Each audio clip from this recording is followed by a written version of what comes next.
हैं हम हिंदू मुसलमान एक दूसरे का सर फोड़ें और नेताओं को कुर्सियों पे बिठाएं, ये हरगिज नहीं होगा, हरगिज नहीं होगा। हिंदू भाई जो हैं, मैं आपको बता दूं, मुसलमान भाई जो हैं वो भारत देश में नहीं रहते, हम हिंदू भाइयों के दिल में रहते हैं और हम उनसे दिल से मोहब्बत और प्रेम करते हैं। आप क्या चाहते हैं? आपकी टीआरपी के लिए और इस देश के नेताओं की कुर्सियों के लिए हम आपस में एक दूसरे का खून बहाएं। बागेश्वर वाले बाबा का बयान आ गया कि अगली होली हिंदू टुकड़े भूल गए। आप भूल गए कुलदीप सिंह सेंगर को, उत्तराखंड भूल गए, कुलदीप सिंह सेंगर भूल गए, उत्तराखंड भूल गए, बड़ी जल्दी भूल गए, हाथरस भूल गए, है याद? आपको बहुत हमदर्दी होती है उनसे, क्या मिल रहा है? किनसे? मेरे देश के भाई हैं, मेरे देश के भाई हैं, आपके लिए नहीं होंगे क्योंकि आप सुन लीजिए, हैं हिंदू भाई नहीं, क्यों नहीं है भाई? मैं तो कानपुर की हत्या पे भी बोला, हाथरस के अंदर भी बोला, मैं तो हर किसी के लिए बोल रहा हूँ, वो भी मेरे भाई है, सब मेरे भाई हैं। आप क्या चाहते? और जो आप कहते हैं ना कि देश का गौरव ऊंचा किया किसने, पता है आपको?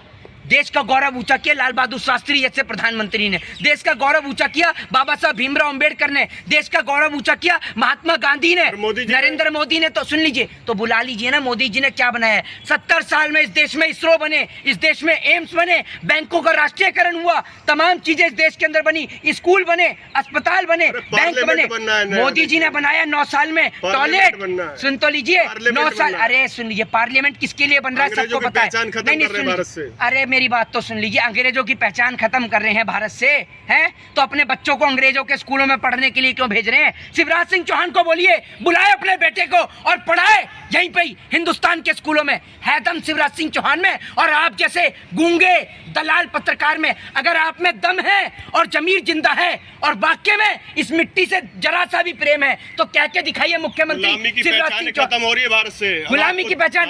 अरे सारे के सारे नेताओं के बच्चे विदेश में पढ़ रहे हैं, गुलामी की पहचान, और आप जैसे गुलाम अपना जमीर बेच के रखे। राहुल गांधी के समर्थक भारत को बदनाम करते हैं। सुन लीजिए, मैं आपको बताता हूँ, राहुल गांधी की आप बात करें, सुन लीजिए, राहुल गांधी को साध्वी प्रज्ञा ठाकुर बोलती हैं कि उनको इस देश को छोड़कर चले जाना चाहिए, और उसके बाद में चाणक्य का उदाहरण देकर राहुल गांधी की बात करती हैं। मैं आपको बताता हूँ आपका इतिहास क्या है। आपको तो देश का प्रधानमंत्री खुद ये कह रहा है कि मैं आपको कभी दिल से माफ नहीं कर पाऊंगा। भूल गई साध्वी प्रज्ञा ठाकुर? आपके ऊपर मालेगांव बम ब्लास्ट का आरोप लगा, भूल गई साध्वी प्रज्ञा ठाकुर? है जवाब? बताइए ना। प्रधानमंत्री मुंह से बोले मैं कभी आपको दिल से होती है, बहुत जलन। और सुन लीजिए, तो आप एक काम करिए ना, जब आपके बच्चा पैदा होगा ना, घर में बेटा पैदा होगा, तो साध्वी प्रज्ञा ठाकुर की बात पे उसे स्कूल में भेजिएगा, अपने घर में छुरियों में दार लगा के रखिएगा, ठीक है ना? छुरियों में जिहादियों के लिए बोला है वो। किसके लिए? कौन है जिहादी? कौन है जिहादी? देश में सरकार झक मरा रही है, पुलिस क्या झक मरा रही है? कौन है जिहादी? अरे आज मुझे बताइए, कौन है जिहादी? कौन जिहादी है? वो जिहादी होगा जो बहन बेटियों के साथ बलात्कार करता है, बीजेपी का एमएलए कुलदीप सिंह सेंगर, वो होगा। क्या होता है जिहादी का मतलब? क्या है जिहाद की परिभाषा? बताइए।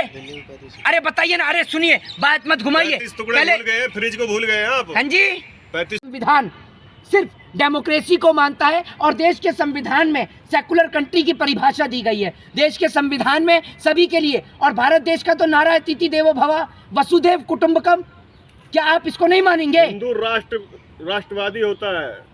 कहाँ से? एक मिनट, आप एक बात मुझे बताइए, अगर हिंदू राष्ट्र बनाना है तो एक बात आप मुझे बताइए, आप चाहते हैं हिंदू राष्ट्र बने? आप बताइए। आप क्या चाहते हैं? आप क्या चाहते हैं? मुस्लिम राष्ट्र बने? मैं चाहता हूँ संविधान वाला राष्ट्र बने। संविधान वाला राष्ट्र का जैसा राष्ट्र चल रहा है वैसे ही चलता रहना चाहिए। 1947 से आज तक तो कोई दिक्कत नहीं हुई, आज आपको दिक्कत हो रही है, आज आपको याद आ रही है कि हिंदू राष्ट्र होना चाहिए, तब से आप सोच रहे थे। ये हिंदू राष्ट्र की जो परिभाषा है ये सिर्फ साल 2014 के बाद उठनी शुरू हुई है। असल में हिंदुओं को खतरे में लाया गया, दिखाया गया देश में। कहते हो गर्व नहीं है? जब ये देश बचेगा ना तब आप हिंदू राष्ट्र बना लीजिएगा, या फिर मुस्लिम राष्ट्र बना लीजिएगा, सिख राष्ट्र बना लीजिएगा, ईसाई राष्ट्र बना लीजिएगा। देश सर्वोपरि है और भारतीयता आपकी सबसे बड़ी नागरिकता है। आपको तो भारतीय होने पर गर्व होना चाहिए। अरे हमारी संस्कृति को नष्ट किया गया है, मंदिरों को तोड़ा गया है। देखिए कहाँ लिखा है ये? इतिहास पढ़िए। कौन से इतिहास के कौन से पृष्ठ पर लिखा है? किसने तोड़ा है? सोमनाथ को लूटा गया। किसने लूटा था? किसने लूटा था? किसने लूटा था? जवाब दीजिए ना।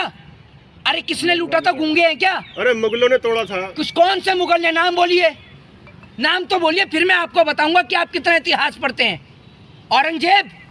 औरंगजेब, इनको नहीं पता, मैं बताता हूँ। औरंगजेब, क्या पढ़ा है औरंगजेब के बारे में? औरंगजेब ने मस्जिद को नहीं तोड़ा? औरंगजेब ने मस्जिद को तोड़ा या नहीं तोड़ा?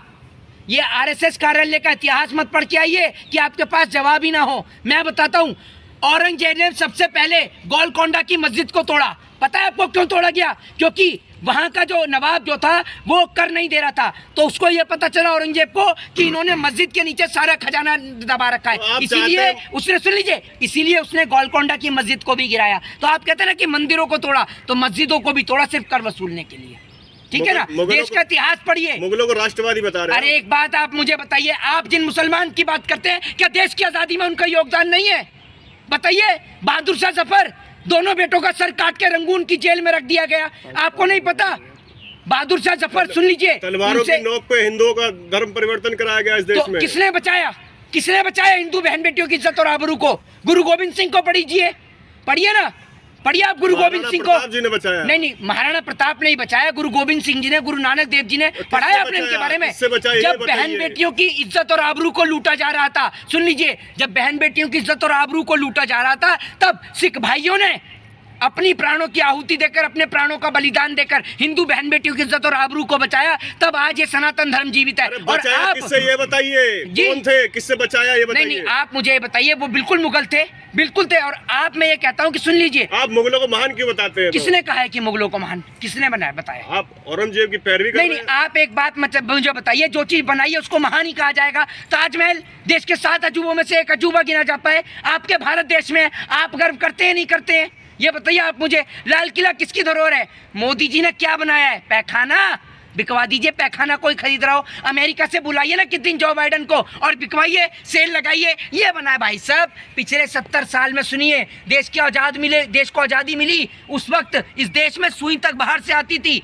हम अमेरिका का सड़ा हुआ पीएल लाल गेहूं खाते थे। आप भूल गए वो दिन? भूल गए आप? ये बताइए ना आप मुझे। 70 साल में सब कुछ, 70 साल के अंदर इस देश में सब कुछ बना, बैंकों का राष्ट्रीयकरण हुआ, और आप पूछते हैं कि देश में 70 साल में क्या हुआ? सुन लीजिए, अरे सुन लीजिए, मोदी जी ने, सुन लीजिए, जो पहचान थी भारत की, वो पहचान वापस दिलवा रहे हैं। देखिए क्या पहचान थी भारत की, क्या पहचान थी? ये बताइए ना आप मुझे, भारत की क्या पहचान थी?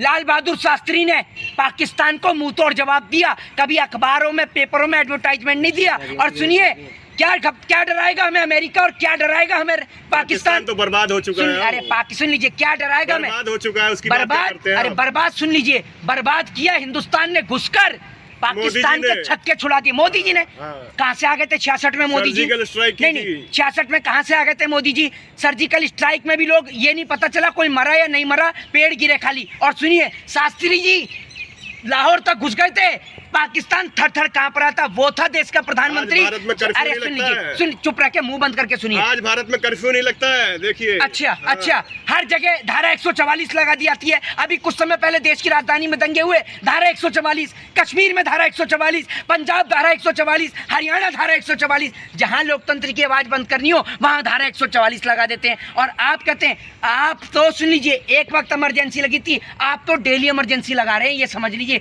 कभी किसी राज्य में, कभी किसी राज्य में। दूसरी बात सुनिए,